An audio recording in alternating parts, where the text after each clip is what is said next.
Hello. Today we're going to explain the chemical lesion and how this kind of injury happens.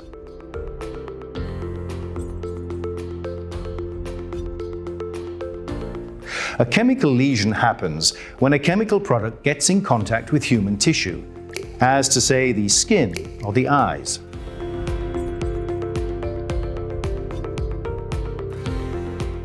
A chemical lesion can be caused either by irritants or by corrosive products.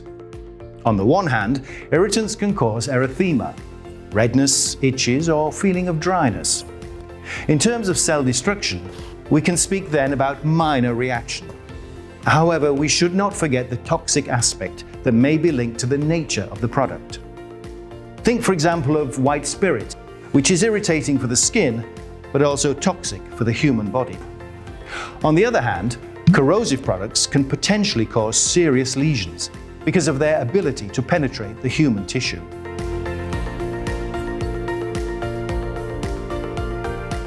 In any case, the reaction mechanism is always the same. The chemical product gets in contact with the tissue and stays on the surface for a certain period of time. That period of time depends on the affected body area, the concentration of the chemical product, and its nature. For example, there is a difference between irritants and corrosive products. In the next stage, the chemical penetrates the human tissues and destroys the cells in depth. The deeper the chemical penetrates, the more serious the injury will be.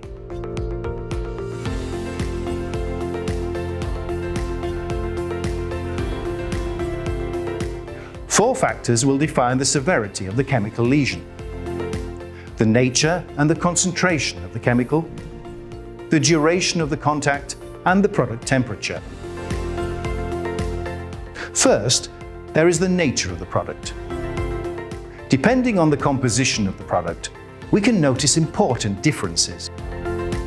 Is it an acid, a base, an oxidizer, a reducer, a chelator, or a solvent? Then there is the concentration of the product.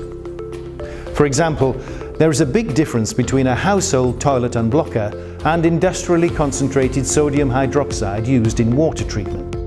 The destruction mechanism is the same in both cases.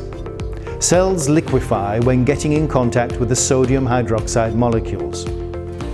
But penetration will be much faster with a highly concentrated chemical product. The duration of the contact is also particularly important. The longer the chemical remains in contact with the human tissue, the more time it has to work. For this reason, it is important to mechanically remove it as quickly as possible. And stop. Last but not least, there is the product temperature.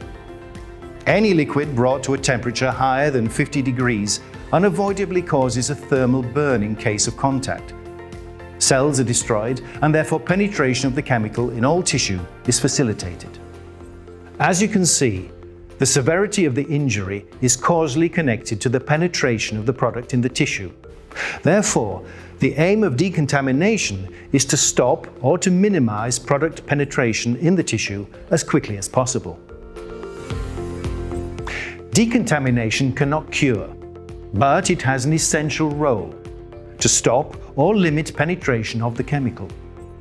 This allows for a better treatment by medical services.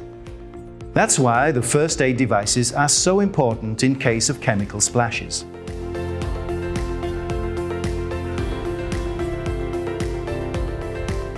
There are three kinds of risk areas. First, industrial areas. For example, storage, production, unloading, or maintenance areas. Then laboratories, where people handle a wide range of chemical products. And eventually at domestic level with household products such as destop, cement, or lime.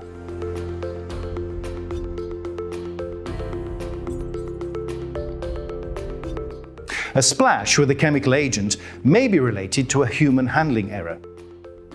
Container breakages or equipment failures can also result in a chemical splash. For example, a maintenance operation on a poorly recorded or improperly closed valve will lead, in addition to the chemical lesion, to a mechanical shock due to the produced pressure. Besides direct splashes, cross-contamination scenarios are also possible. For example, when someone rubs his eye with a contaminated glove. Unfortunately, there are many accidents. To avoid them, priority number one remains the respect of safety instructions. At collective level, through compliance with the site's prevention plan, at individual level, through wearing the personal protective equipment. But even with a good prevention plan and thorough precaution, accidents may happen. Therefore, an efficient decontamination system is essential in every risk zone. So a potential chemical accident might remain an incident. Prevor is a company of researchers who want to bring solutions to their customers to reduce the frequency and severity of chemical accidents through their technological innovations. For that, we provide you with an offer which includes 3 aspects. A range of first aid solutions in case of an accidental eye or skin contact with a chemical product. A range of products that allows you to restore your work areas and equipment following a chemical spill or leak. And finally, we offer you a range of tools to inform, train and advise you on chemical risk prevention. Our mission? To be your partner on the broad topic of chemical risk prevention.